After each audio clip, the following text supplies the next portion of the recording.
Exercise 1.3 वो है फलनों का संयोजन तथा व्युत्क्रमणीय फलन, composition of functions and invertible function. तो पहले हम फलनों के संयोजन की बात कर लें। फलनों का संयोजन हम किसे कहेंगे? तो दो फलनों को यदि हम संयोग कर दें, दो फलनों की एक साथ संक्रिया करें, तो उसे हम कहते हैं फलनों का संयोजन, कंपोजिशन ऑफ फंक्शंस। अभी तक हमने जो सवाल हल किए हैं वो एक ही फलन वाले किए हैं, जहाँ हमें दो सेट दे दिए जाते थे, दो समुच्चय दे दिए जाते थे, एक प्रांत होता था, एक सहप्रांत होता था। जैसे कि हमें यहाँ पर दो समुच्चय दिए गए हैं ए और बी। ये प्रांत की भूमिका में है, सहप्रांत की भूमिका में है, और इसके बीच का जो फलन होता था वो एफ से हम डिनोट करते थे, संकेत एफ यूज़ करते थे। सपोज़ यहाँ पर हमारा प्रांत के सभी अवयवों को हम एक्स कंसिडर कर लें, सहप्रांत के सभी अवयवों को वाई कंसिडर कर लें, तो ये एक्स है। इस एक्स का प्रतिबिंब यहाँ पर सहप्रांत में, समुच्चय बी में, उसको हम एफ एक्स से भी दिखाते थे। ये वास्तव में वाई है, लेकिन उसको एफ एक्स से भी दिखा सकते हैं। एफ एक्स और वाई बराबर वैल्यू से। तो एक्स के प्रतिबिंब को एफ एक्स से हम दिखा सकते हैं। ये एक्स प्रांत का अवयव है और ये एफ फलन का संकेत है। तो ये ए और बी के बीच का फलन है, ये अभी तक हमने पढ़ा है। लेकिन यदि एक और समुच्चय आ जाए सी, ए से बी के बीच में फलन है, और यदि बी से सी के बीच में फलन हो जाए,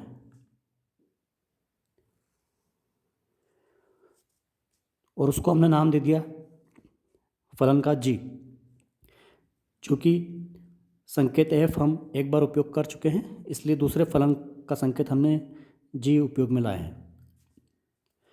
तो अब समुच्चय बी के अवयव प्रांत की भूमिका में आ गए, और सी समुच्चय सी सहप्रांत में। तो यहाँ पर एफ एक्स का प्रतिबिंब अब सी में क्या मिलेगा? हमने देखा था कि जब समुच्चय ए प्रांत था और बी सहप्रांत था, तो प्रांत का अवयव एक्स, उसका प्रतिबिंब हमको मिला था एफ एक्स, ये ब्रैकेट के अंदर प्रांत का अवयव और फलन का संकेत एफ। अब यदि एफ एक्स खुद अवयव बन गया, प्रांत के रूप में है अब ये बी, तो सी में सहप्रांत में इसका प्रतिबिंब एफ एक्स का क्या आएगा? तो सबसे पहले फलन का चिन्ह हम लगाते हैं एफ, जैसे यहाँ पर था, तो यहाँ पर क्या आ जाएगा? जी, फिर ब्रैकेट, और ब्रैकेट के अंदर लिखते थे प्रांत का अवयव। तो यहाँ पर प्रांत का अवयव भी क्या है? एफ एक्स है।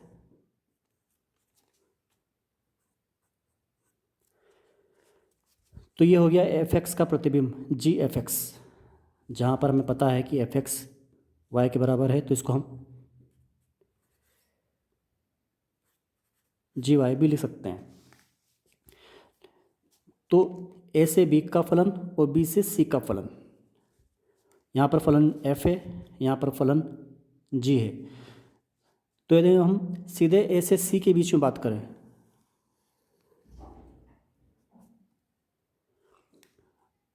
तो दोनों फलनों के संयोजन की बात कर रहे हैं हम। दोनों फलनों को हमने संयोजित कर दिया, दोनों फलनों के बीच में एक साथ संक्रिया कर दी, एक साथ इनके बीच का ऑपरेशन हो रहा है, तो उसको हम दिखाएंगे, उसको हम कहेंगे गॉफ से, G of F, G operation F, G और एफ के बीच की संक्रिया, इसको हम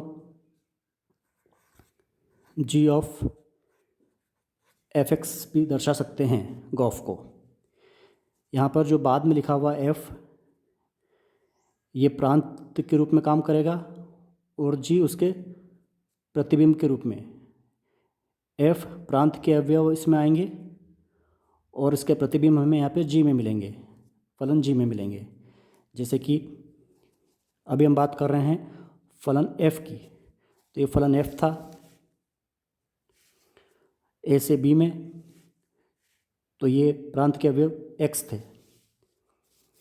तो यहाँ पर हमने g ऑफ fx लिखेंगे और इसका प्रतिबिंब हमें यहाँ पे g में मिलेगा।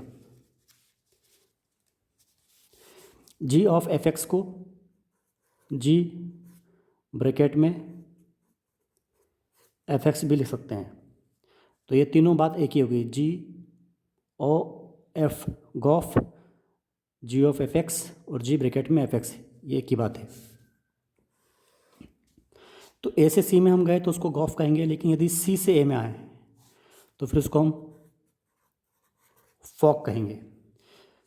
जैसे यहाँ पर बाद वाला f प्रांत की भूमिका में था इनपुट एलिमेंट्स और g आउटपुट एलिमेंट देता है।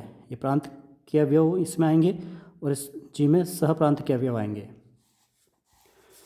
अब यहाँ पर बाद में g है तो इसमें प्रांत के अवयव आएंगे। हमारे पास अब g फलन कहाँ से कहाँ तक है, b से c में g फलन है, तो ये जो अवयव हो गए प्रांत के हो गए। तो प्रांत के अवयव क्या है, y है, तो यहाँ पर हम इसको लिख सकते हैं फॉक को f ऑफ g y, जैसे यहाँ पर f of g of fx लिख सकते थे, ऐसे ही फॉक को हम लिख सकते हैं f ऑफ जी वाई। इसको हम इस प्रकार से भी लिख सकते हैं f ब्रैकेट में जी वाई। ये तीनों बातें एक जैसी हैं, चाहे आप फॉक बोलो, चाहे f ऑफ जी वाई बोलो, चाहे f ब्रैकेट में जी वाई बोलो, तो ये गॉफ और फॉग है। और इसी को हम फलनों का संयोजन कहते हैं, गॉफ और फॉग। तो फलनों का यह संयोजन किस तरीके से काम करता है, इसको हम एक उदाहरण के द्वारा समझ लें। हमें उदाहरण 15 दिया गया है कि मान लीजिए एक फलन f है 2 3 4 5 रिलेट है 3 4 5 9 से। ये प्रांत की भूमिका में है। 2 3 4 5 एक समुच्चय और 3 4 5 9 ये दूसरा समुच्चय है, ये सह प्रांत की भूमिका में है। फिर एक फलन दिया है g 3 4 5 9। आप देखो कि फलन f में जो सह प्रांत था 3 4 5 9 वही g में प्रांत की भूमिका में है 3 4 5 9। ये रिलेट है 7 11 15 से। अब ये प्रांत है और ये सह प्रांत है, तो किसका संबंध किससे बन रहा है ये दिया गया है। ये f2 का संबंध 3 से बन रहा है, f3 4 से, 3 का संबंध 4 से बन रहा है, f4 और f5 दोनों का संबंध 5 से बन रहा है। तो इसको हम डायग्राम से बना लें और फिर इसने कहा है कि आप गॉफ ज्ञात कीजिए। तो पहले हम इसको डायग्राम से समझ लें।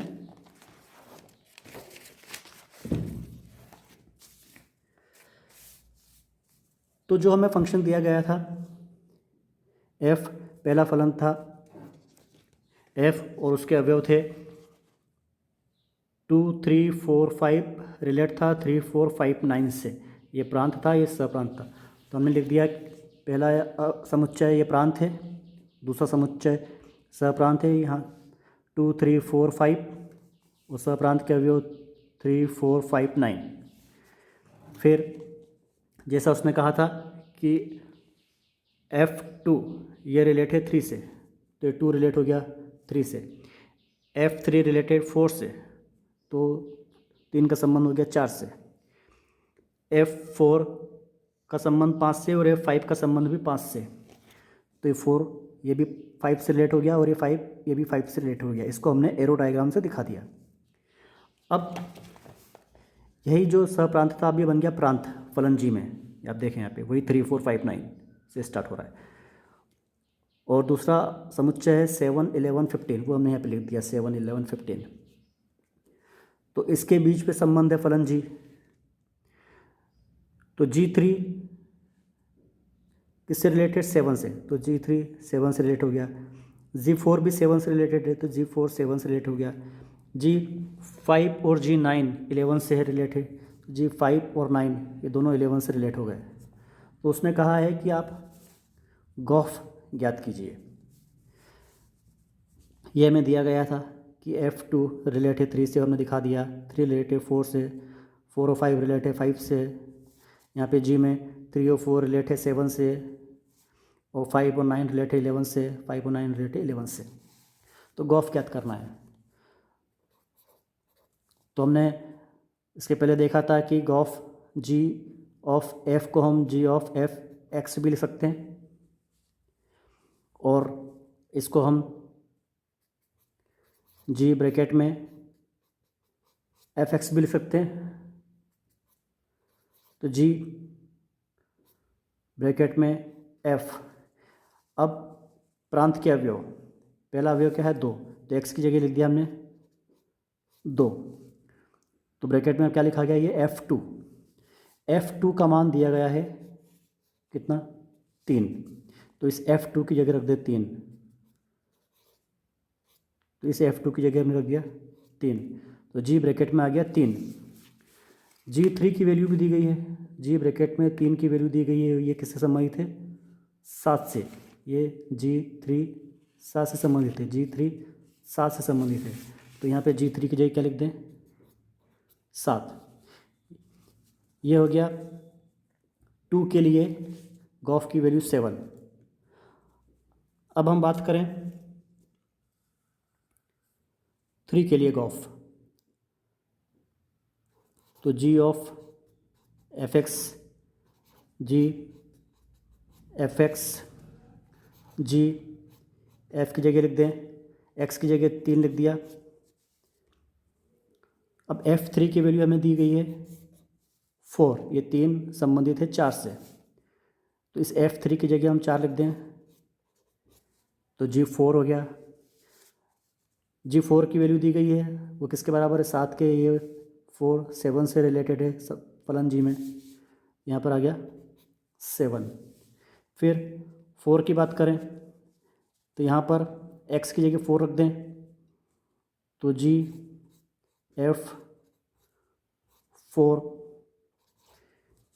F4 किसके बराबर है, 5 के बराबर है। तो G5 हो गया। और G5 किसके बराबर है, 11 के बराबर है। तो ये आ गया 11। अब x की जगह 5 रख दें, G ऑफ एफ एक्स में x की जगह 5 रख दें। तो यहाँ पर हमने G ब्रैकेट में f इस x की जगह 5 रख दिया। तो G F5 किसके बराबर है, 5 के बराबर है। ये 5 संबंधित है 5 से, तो यहाँ पे लिख दिया 5। तो ये हो गया G5 बन गया। G5 की वैल्यू कितनी दी गई है, 11 दी गई है। तो G5 आ गया 11। तो ये हो गया गॉफ। एक्सरसाइज 1.3 का जो फर्स्ट क्वेश्चन है वो भी हमने जो गॉफ समझा है उसी पे बेस है, तो हम पहले इसको देख लेते हैं। तो फलन एफ दिया है 1 3 4, ये संबंधित है 1 to 5 से। जी दिया है 1 to 5, संबंधित है 1 3 से। फिर एफ में के अवयव 1 का प्रतिबिंब 2 है, 3 का प्रतिबिंब 5 है, 4 का प्रतिबिंब 1 है। जी में 1 का प्रतिबिंब 3 आ रहा है, 2 का 3 आ रहा है और 5 का 1 आ रहा है। तो गॉफ ज्ञात करना है। सवाल को हमने इस प्रकार से नोट कर लिया है। ये एफ दिया हुआ है फलन, ये प्रांत है, ये सहप्रांत की भूमिका में है। 1 3 4 संबंधित 1 2 5 से। ये फलन जी है, जो यहाँ पर सहप्रांत था वो यहाँ पर प्रांत बन चुका है 1 to 5, और ये प्रांत है और ये सहप्रांत हो गया। तो 1 to 5 रिलेट है 1 3 से। अब ये किस प्रकार से रिलेट है, ये भी उसने दिया है कि फलन f में जो अवयव 1 था ये संबंधित है 2 से। यदि हम उसका डायग्राम बनाते तो कुछ इस प्रकार से बनता। f के अवयव 1 3 4 प्रांत और ये 1 2 5 सहप्रांत। तो 1 रिलेट 2 से, 1 रिलेट 2 से, 3 रिलेट 5 से, 3 रिलेट 5 से, 4 रिलेट 1 से, 4 रिलेट 1 से। तो इसको हम लिख दें कि F1 ये संबंधित है 2 से, F3 ये संबंधित है 5 से, F4 इसका प्रतिबिंब है 1, इसी प्रकार से फलन जी के लिए बात करें, ये प्रांत और सहप्रांत, और एक संबंधित है 3 से, 2 3 से और 5 1 से। प्रांत के अवयव 1 2 5, सहप्रांत के अवयव 1 और 3, तो एक संबंधित है 3 से, ये एक संबंधित हो गया 3 से, 2 संबंधित वो भी 3 से, और 5 संबंधित 1 से। एक संबंधित 3 से, 2 संबंधित 3 से, 5 संबंधित 1 से। तो इसको भी हम लिख दें जो हमें ज्ञात में है, गिवन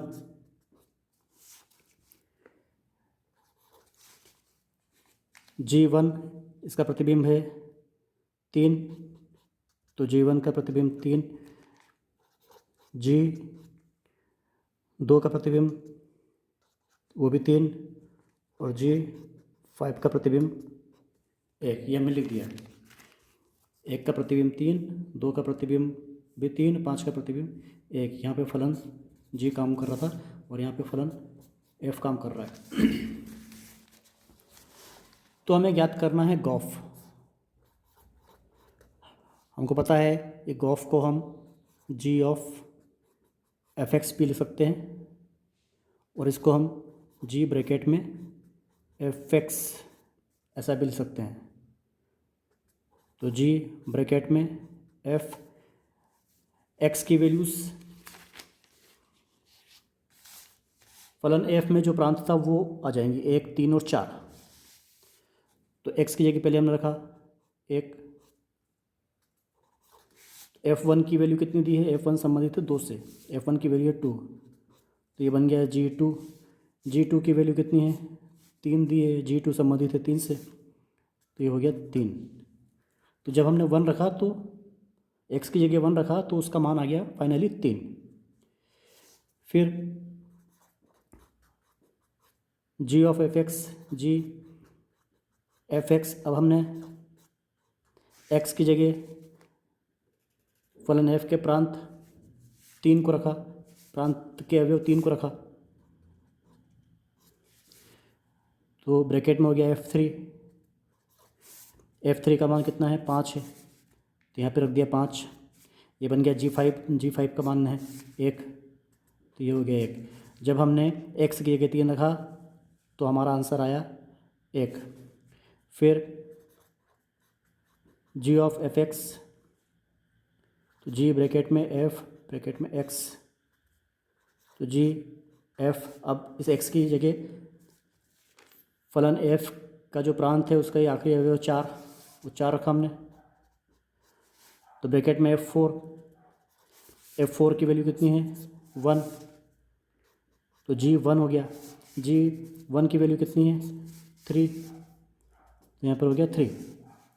तो ये हमने गॉफ निकाल लिया। अब इस गॉफ को हम लिख सकते हैं अवयवों के रूप में, जैसे उसने यहाँ पर F कौन किससे संबंधित था वो लिखा था, G में फलन G में कौन किससे संबंधित था वो लिखा था, जैसे 1 2 से संबंधित है, 3 5 से, 4 1 से, G में 1 3 से संबंधित, 2 3 से संबंधित और 5 1 से संबंधित।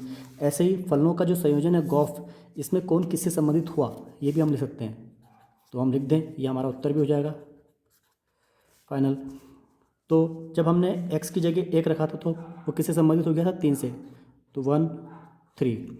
जब हमने 3 रखा तो वो संबंधित हो गया था 1 से, 3 संबंधित है 1 से। और जब हमने 4 रखा तो वो संबंधित हो गया था 3 से, तो 4 3। तो ये है गॉफ की वैल्यू। एक्सरसाइज 1.3 का सेकंड क्वेश्चन। अब हमें 3 फलन दिए गए हैं, एफ जी और एच 3 फलन है, आर से आर में, वास्तविक से वास्तविक में। तो हमको सिद्ध करना है ब्रैकेट में एफ प्लस जी ब्रैकेट बंद O H is equals to F O H plus ji O H. ये पहला क्वेश्चन है। एक दूसरा क्वेश्चन भी इसमें, पहले हम इसको हल कर लें। तो ये हमें ज्ञात है 3 फलन है एफ जी एच आर से आर में, और सिद्ध करना है एफ प्लस जी ब्रैकेट बंद O H is equals to F O H plus ji O h. अभी तक हमने गॉफ और फॉग देखा था, लेकिन अब यहाँ पे एफ ओ एच और जी ओ एच भी आ गया, चूँकि एक तीसरा फलन एच भी है। तो लेफ्ट हैंड साइड लेके चले हम ये, और राइट हैंड साइड ले आएंगे। तो ब्रैकेट में लिख दिया एफ प्लस जी ब्रैकेट बंद ओ एच। तो इसको हम लिख सकते हैं एफ प्लस जी ओ, यहाँ पर हम एच एक्स लिख सकते हैं। ये हमने देखा था गॉफ में कि गॉफ को हम जी ऑफ एफ एक्स लिख सकते हैं। तो यहाँ पर एच की जगह हमने यहाँ पे अब लिख दिया एच एक्स। फिर इसको हम लिख दें एफ प्लस जी, ये ओ को हटा दें, एच एक्स यहाँ पे हमने देखा था, इसको हमने सीधा ऐसा लिख दिया था जी ब्रैकेट में एफ एक्स, तो वही हमने कर दिया।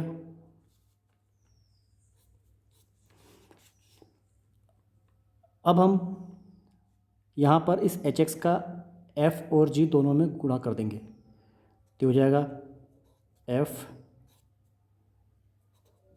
एच एक्स प्लस इस एच एक्स का गुणा जी में भी करते हैं तो जी एच एक्स। अब यहाँ पर ये जो हमने किया था इसकी रिवर्स प्रोसेस करते हैं, तो इसको हम लिख सकते हैं एफ ऑफ एच एक्स कर सकते हैं। इसी प्रकार से यहाँ पर जी ऑफ एच एक्स कर सकते हैं।